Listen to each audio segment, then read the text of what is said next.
noite, sejam bem-vindos a mais um estudo bíblico.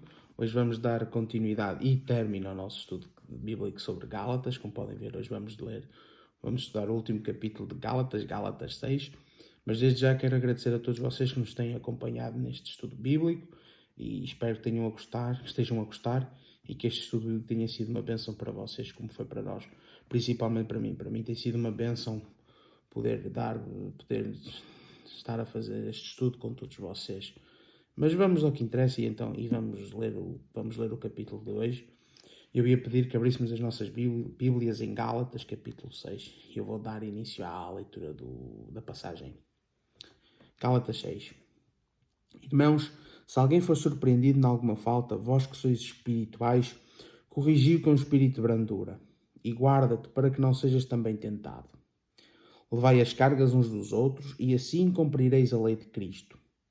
Porque se alguém julga ser alguma coisa, não sendo nada, assim mesmo se engana. Mas prove cada um o seu labor.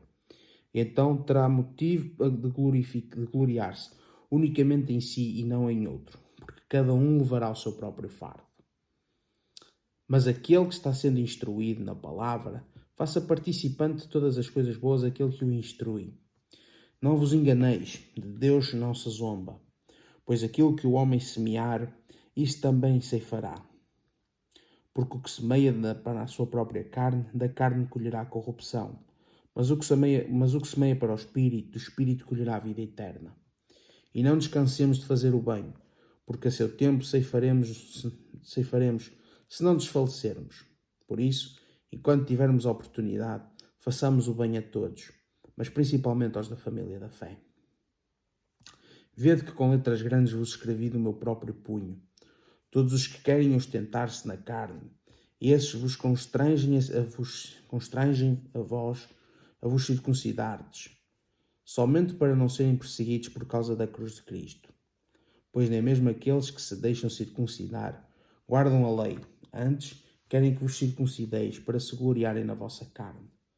Mas longe esteja de mim gloriar-me, senão na cruz do nosso Senhor Jesus Cristo, pela qual o mundo está crucificado para mim, e eu para o mundo. Pois nem a circuncisão é coisa alguma, nem a incircuncisão, mas o ser nova criatura.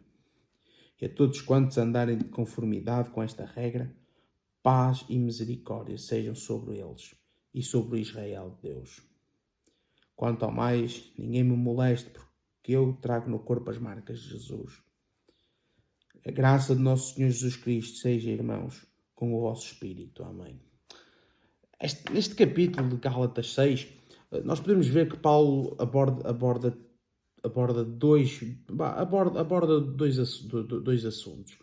Do capítulo 1, do versículo 1 ao versículo 5, nós vemos que Paulo fala sobre o auxílio mútuo, sobre a responsabilidade. Já no versículo 6 ao versículo 11, Paulo fala sobre a carne e sobre o espírito, ou seja, sobre aquele que semear da carne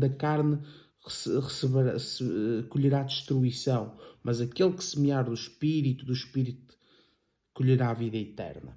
Depois, na parte do fim, Paulo fala da sua glória em Jesus Cristo, ou seja, fala sobre um pouco na glória na cruz de Cristo.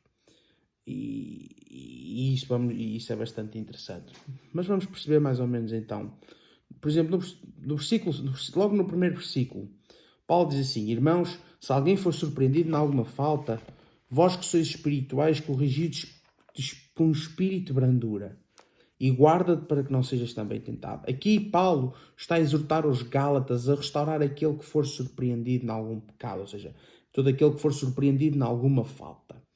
E ele diz mesmo que vós que sois espirituais, corrigir com espírito de brandura. Ou seja, Paulo está aqui a dizer que os que andam no poder do Espírito Santo e que evidenciam o fruto, ou seja, aquele fruto que Paulo já tinha falado em Gálatas 5, têm a responsabilidade de restaurar esses irmãos. E que essa restauração, ou seja, a restauração daqueles que caem no pecado, deve ser feita com espírito de humildade e não com arrogância ou com orgulho. Isso era o que Paulo estava a querer dizer. Ou seja, quando Paulo diz, se alguém for surpreso, estava a dizer isso. Nós que andamos no espírito, devemos ter a responsabilidade de corrigir os outros, os outros crentes que caem no pecado com humildade e não com arrogância ou com orgulho. Depois, em Gálatas 2, Paulo diz: levai as cargas uns dos outros e assim cumprireis a lei de Cristo. Aqui o que Paulo estava a querer dizer era que nós, os cristãos, devemos levar as cargas uns dos outros. Ou seja, em vez de julgar e condenar os que são apanhados pelo pecado, nós, os cristãos, temos a responsabilidade de ajudá-los a carregar essas cargas. E Paulo diz mesmo que ao ajudar os outros a levar as suas cargas, Paulo diz que eles estavam a cumprir a lei de Cristo. Por exemplo, Jesus deu aos seus discípulos um novo mandamento. João 13:14 diz, Jesus diz que vos ameis aos outros, ou seja, amai-vos uns aos outros como a si mesmos. Ou seja, Paulo esta era a lei do amor em que os crentes devem seguir. Depois, no versículo 3, Paulo diz assim: porque se alguém julga ser alguma coisa, não sendo nada a si mesmo se engana. Aqui Paulo estava a encorajar a humildade. Paulo estava a encorajar a humildade aos galos. Ou seja, o que Paulo estava a dizer era a encorajar a humildade. Porquê? Porque a arrogância e o orgulho podem acabar por impedir as pessoas de servir os outros. E esse comportamento acaba por prejudicar todos, tanto a comunidade dos crentes como o indivíduo orgulhoso. E isso era o que Paulo estava... Daí Paulo estar a exortar, estar a encorajar a humildade entre os Gálatas. Depois no versículo 4 ele diz: mas prove cada um o seu labor e então terá motivo de gloriar-se unicamente em si e não em outro. Aqui o que Paulo estava a querer dizer era, e nós vemos isso, era que no início da carta Paulo discute as obras da lei, ou seja, que elas não levam à retidão. Gálatas 2:16 fala disso. E aqui Paulo aborda a obra do Evangelho e que todo crente é obrigado a seguir. Ou seja, o que Paulo estava a dizer aqui era que os crentes, ou seja, que nós, que aqueles que é fácil comparar, ou seja, que é fácil compararmos uns aos outros e que, especialmente com aqueles que, como é que eu ia explicar isto? Ou seja, que é fácil comparar-nos uns aos outros, especialmente com aqueles que talvez sejam mais fracos na fé. Ou seja, o que posso estar a querer dizer é que isto pode levar a uma atitude condescendente, em vez ao desejo de restaurar aquele que caiu. Ou seja, este era o erro da comparação. Ou seja, em vez de nos compararmos aos outros, cada um deve avaliar o seu próprio procedimento. Isto era o que Paulo estava a dizer. Ou seja, quando Paulo diz mas prove cada um o seu labor, ou seja, que não nos devemos comparar uns aos outros, mas sim cada um avaliar-se a si próprio, avaliar o seu próprio procedimento. E depois no versículo 5, porque cada um levará o seu próprio fardo. Mas agora vocês vão dizer, mas Maurício, no versículo 6 Paulo diz que para levar as cargas uns dos outros. Mas aqui no versículo 5 ele diz que cada um levará o seu próprio fardo. Ou seja, isto acaba por se contradizer. Não se acaba por contradizer, não se contradiz. Ou seja, o versículo 5 não contradiz o versículo 2. Nós temos que perceber os contextos. E porquê? Embora o versículo 5 possa parecer contradizer o versículo 2, o contexto do versículo 5, o contexto é totalmente diferente. Aqui no versículo 5, Paulo aborda a responsabilidade individual. Ou seja, Paulo aborda a responsabilidade individual por fazer a obra do Evangelho. Já no versículo 2, Paulo ao dizer levai as cargas uns dos outros e assim cumprireis a lei de Cristo, Paulo fala sobre o apoio mútuo dentro do corpo de Cristo. Ou seja, que os crentes devem preservar-se juntos através das dificuldades. Ou seja, estes versículos, o contexto é totalmente diferente. Apesar de parecerem-se contradizer, na prática eles não se contradizem. E isso é o que eu queria vos compartilhar deste versículo 5. Depois no versículo 6, Paulo diz assim: mas aquele que está sendo instruído na palavra, faça participante de todas as coisas boas daquele que o instrui.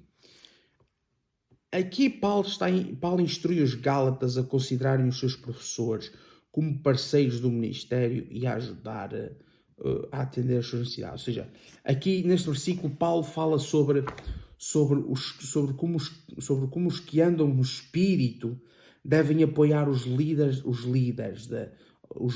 seja, aquele que ou seja, Paulo diz mesmo, Paulo exorta aquele que está sendo instruído na palavra a partilhar com o que instrui. Ou seja, Paulo estava a idealizar uma aliança, uma parceria entre os professores, os mestres e a própria congregação.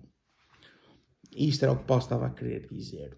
Depois no versículo 7, Paulo diz assim: não vos enganeis, de Deus não se zomba, pois aquilo que o homem semear, isso também ceifará. Aqui Paulo passa do sustento, fala do cuidado mútuo, ou seja, alerta aos Gálatas para não se deixarem enganar. Ou seja, ele aqui queria avisar os Gálatas para não se deixarem enganar. Porquê? Os judaizantes estavam a enganá-los com o legalismo. E esse legalismo que os judaizantes estavam a falar, esse tirava do coração o Evangelho. E Paulo diz mesmo, Deus não se deixa zombar. A palavra zombar aqui significava tratar com menosprezo, ou seja, ou tratar alguém com desdém, ou seja, torcer o nariz. E então, daí Paulo diz, Deus não se deixa zombar, ou seja, Deus não se deixa menosprezar. E quando Paulo diz isto, tudo que o homem semear, isso também se fará, ou seja, aqui o que Paulo estava a fazer era que aqueles que ajudam os irmãos cristãos têm uma colheita espiritual, mas os que recusam a ajudar não terão colheita. Isto era mais ou menos o que Paulo estava a querer dizer. E depois no versículo 8, Paulo diz mesmo, porque o que semeia para a sua própria carne, da carne colherá corrupção, mas o que semeia para o Espírito colherá a vida eterna. Ou seja, o que Paulo estava aqui, Paulo explica que pois quem semeia para a sua carne e da carne colherá a destruição. Ou seja, Paulo estava a querer dizer é que aqueles que usam os seus recursos para levarem vidas carnais vão acabar por colher corrupção, destruição.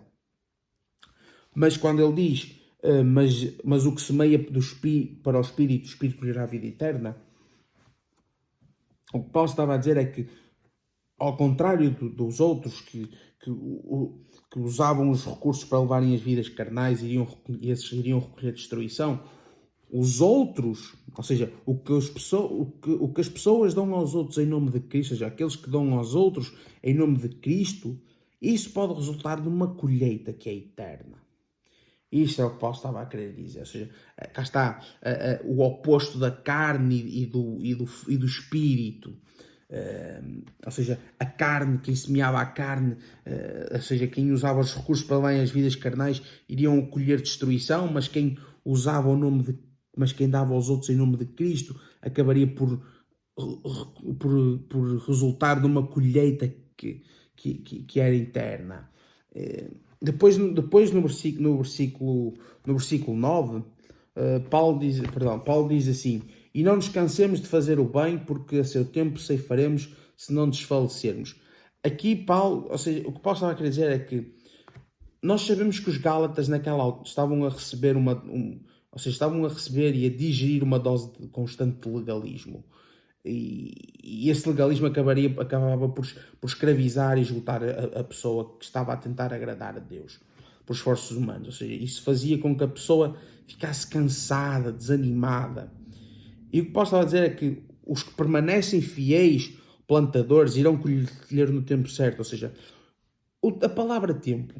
Os gregos usavam duas palavras para tempo.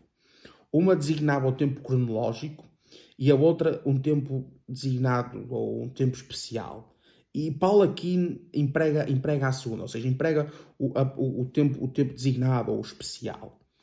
ou seja, o que Paulo estava a querer dizer é que os que não desistem de semear, os que não desistiam e perseveravam em semear, podiam esperar a colheita no tempo de Deus, ou seja, no tempo que Deus determinasse. Enquanto os outros não, os que perseveravam e não desistiam em semear, podiam esperar. E daí Paulo usar a palavra tempo. Depois no versículo 10 ele diz: por isso, enquanto tivermos oportunidade, façamos o bem a todos, mas principalmente aos da família da fé. Aqui Paulo encoraja os Gálatas a fazerem o bem a todos. Ou seja, quando Paulo diz assim, a todos, este todos inclui todos os seres humanos, não somente os crentes. Ou seja, os cristãos, os cristãos nunca devem recusar-se a trabalhar para o bem dos não cristãos, mesmo quando essa oportunidade surge. E Paulo acaba mesmo por estabelecer uma prioridade nesta ordem, ou seja, quando Paulo diz assim, mas principalmente os da família da fé. Porquê é que Paulo diz isto? Paulo chama a estes crentes da família da fé, ou seja, os domésticos da fé, que noutra versão diria os domésticos da fé. Ou seja, o que posso dizer é que os cristãos são em primeiro lugar e prioritariamente família. E a forma como nós cristãos nos cuidamos uns aos outros, dentro do nosso lar, ou seja, dentro do seu lar, serve de testemunho para os que estão fora desse lar. Daí Paulo dizer, façamos bem a todos, ou seja, a todos significa a todos, não só aos crentes, mas quando Paulo diz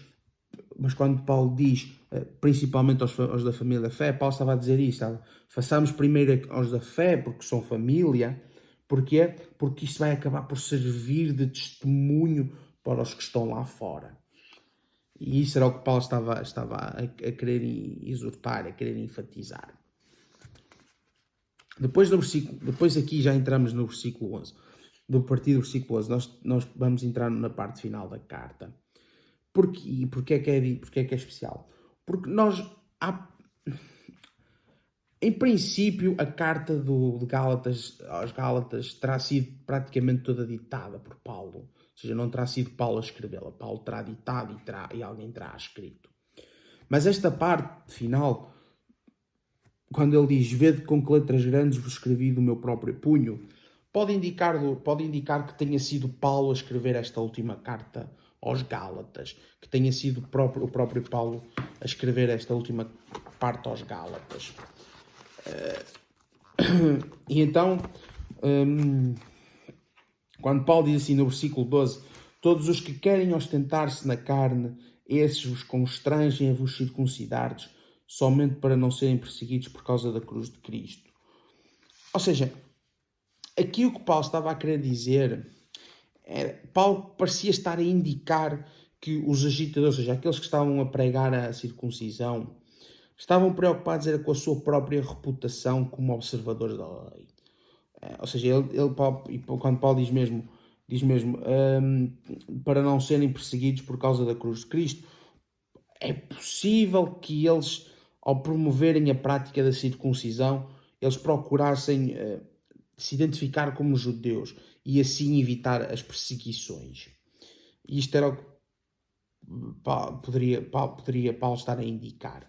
Depois, no versículo 13, ele diz, pois nem mesmo aqueles que se deixam circuncidar guardam a lei, antes querem que vos circuncideis para se gloriarem na vossa carne. Ou seja, aqui Paulo está a chamar e destaca a hipocrisia dos que defendem que os gentios se deviam circuncidar. Ou seja, quer dizer, Paulo estava a dizer do género, eles nem cumprem a lei, mas nem cumprem a lei. Ou seja, Paulo estava a chamar a hipocrisia, estavam-lhes a chamar hipócritas.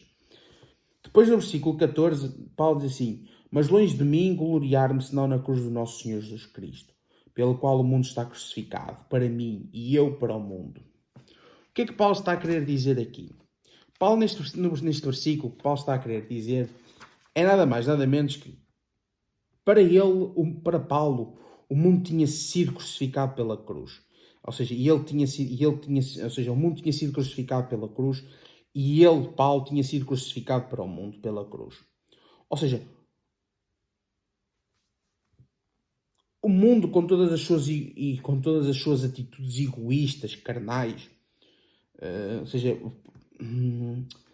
foi crucificado para ele, foi crucificado para Paulo, quando Paulo encontrou Jesus na estrada para Damasco. Ou seja, a partir dali, a partir de Paulo, abandonou todos os prazeres da carne para agradar a Deus, aceitando o que Jesus tinha feito por ele na cruz. Ou seja, Paulo não tinha razão para se orgulhar de si mesmo, porque se gloriava, mas sim, Paulo gloriava-se no Cristo que tinha feito a obra para se salvar. E isto era o que Paulo estava a querer dizer. Paulo, quando estava a dizer, Paulo tinha dito, eu fui crucificado. Ou seja, Paulo abandona todos os prazeres. Ou seja, Paulo tinha sido crucificado para o mundo, para as atitudes egoístas, quando encontrou Jesus na estrada para Damasco, e próprio Paulo tinha abandonado todos os prazeres da carne. Depois, ou seja, numa parte final contra os judaizantes, aqui nós podemos ver no versículo, por exemplo, no versículo 15, Paulo diz, pois nem a circuncisão é coisa alguma, e nem a incircuncisão, mas o ser nova criatura. Ou seja, aqui na parte final, contra os judaizantes, Paulo declara que nem a circuncisão nem a incircuncisão era um indicador importante para a salvação, e que o seu argumento não era contra a circuncisão em si, mas contra a crença de que era este ato que justificava, contra a crença de que era este ato que justificava uma pessoa perante Deus. Ou seja, nem a circuncisão nem o guardar da lei justificavam alguém perante Deus. O que aproximava a pessoa de Deus era ser uma nova criatura. Por exemplo, Paulo disse aos Coríntios, 2 Coríntios 5,17, Paulo diz, portanto, se alguém está em Cristo, nova criatura é, e as coisas velhas já passaram. Eis que tudo se fez novo. Ou seja, os legalistas ensinavam na Galácia que uma pessoa era salva pela fé e também pelo cumprimento da lei, e a participação nos rituais judaicos como a circuncisão. E eles estavam a dar importância à expressão externa da religião. Já Paulo ensinava que uma pessoa vinha a Cristo somente pela fé, o que trazia o novo nascimento à vida crente. Ou seja, a sua ênfase estava no relacionamento pessoal com Deus por meio de Cristo. E isto é a mensagem toda em Gálatas. Paulo, no livro, nós estudamos Gálatas, Paulo fala em Gálatas disso. Nós percebemos que quando Paulo escreve a carta aos Gálatas, porquê? Porque Gálatas capítulo 1, Paulo diz isso. Porquê? Porque os Gálatas estavam a seguir um evangelho que não era o evangelho de Cristo. Estavam a seguir um evangelho do homem. E o que era? E o que constava nesse evangelho era que para ser salvo, o homem tinha que ter fé em Cristo, mas ao mesmo tempo praticar a lei judaica, ou seja, a circuncisão. E Paulo, ao longo da carta, nós vimos que Paulo foi falando de que isso era mentira, que a única forma de ser justificado perante Deus era através da fé e não das obras da lei. Tanto é que da fé que Paulo usou o exemplo de Abraão, da justificação de Abraão pela fé. Depois Paulo fala da lei, ou seja, que a lei não servia para salvar, mas a lei servia como pai da gogós. Ou seja, a lei servia-nos como aio. Ou seja, guiava-nos a Cristo. Depois Paulo fala-nos dos filhos de Deus, ou seja, fala-nos de que Deus enviou o seu Filho ao mundo para nos libertar da lei. E é desse Filho que eu quero te falar hoje, mais uma vez. Este Filho que Deus enviou, Jesus, o próprio Paulo diz que Paulo diz em Gálatas 6,14, diz, mas está longe de mim gloriar-me senão na cruz do nosso Senhor Jesus Cristo. Este Senhor Jesus Cristo, este Jesus, Paulo fala em Gálatas que Deus enviou para que Ele nos libertasse da lei. E que Ele viveu na lei, viveu a vida perfeita sobre a lei. Ele foi o único que conseguiu cumprir a lei. E isso levou a que ele tornasse sacrifício. Ou seja, Paulo aos Romanos, na carta aos Romanos, nós somos pecadores. Ponto. Nós somos pecadores. E o próprio Paulo na carta aos Romanos diz isso. Paulo na carta aos Romanos diz que nós estamos separados da glória de Deus por causa do pecado. Mas, e que o salário desse pecado, ou seja, o preço desse pecado é a morte espiritual. Mas que o dom gratuito de Deus é a vida eterna. Ou seja, este Deus, apesar de nós não merecermos, porque nós somos pecadores, nós não somos perfeitos, nós somos pecadores. Quem o diz é a palavra do Senhor. Nós somos pecadores. Deus ama-nos. Deus tem misericórdia por nós. Ao ponto de ter enviado o seu Filho por nós. Enviou este Cristo. E esta é a mensagem que eu te quero dizer. E que eu te quero transmitir. João, capítulo 14, versículo 6, Jesus diz: eu sou o caminho, a verdade e a vida. Ninguém vai ao Pai senão por mim. Este Jesus veio ao mundo morrer por ti. Morreu por ti, morreu por mim, morreu por todos nós. E porquê? Porque nós não somos perfeitos. Nós estamos separados de Deus por causa do pecado. E esse pecado foi pago na cruz por Jesus. João 3,16. Porque Deus amou o mundo de tal forma que deu o seu Filho unigênito para a cruz, para que todo aquele que nele crê não pereça, mas tenha a vida eterna. Deus amou o mundo, Deus amou-te, Deus ama-te, ao ponto de ter enviado o seu Filho unigênito. E esse Deus conhece-te por nome. Conhece-te pelo teu nome. Ele conhece as tuas necessidades. Ele sabe o que tu precisas. E Ele está-te a chamar neste momento. Ele está a chamar-te para Ele. Ele está a chamar-te e está a chamar-te e a dizer-te: eu amo-te. E eu quero que tu tenhas uma relação comigo. Nós aprendemos isso nas parábolas de Jesus. A parábola da ovelha perdida. A ovelha que se perdeu e que o pastor foi buscá-la e que se alegrou por tê-la encontrado. A da moeda perdida. A do filho pródigo que desejou, que pediu a parte dele da herança e que se afastou do pai. E que depois, quando viu a necessidade, arrependeu-se e voltou para o pai. Deus, que é o nosso Pai, está à nossa espera. E a única forma é através de Jesus Cristo. Mais uma vez, Jesus, em João capítulo 14, versículo 6, ele diz: eu sou o caminho, a verdade e a vida. Ninguém vai ao Pai senão por mim. Amigo, não há caminho A nem há caminho B. Só há um caminho. E esse caminho chama-se Jesus. Esse é o único caminho. E Paulo, em Gálatas, e nós aprendemos isso, Paulo estava a dizer isso mesmo. Só há uma forma de sermos justificados perante Deus. Só há uma forma de sermos salvos. É através da fé em Jesus Cristo. Jesus pagou com a sua morte e o seu sangue pagou pelos nossos pecados.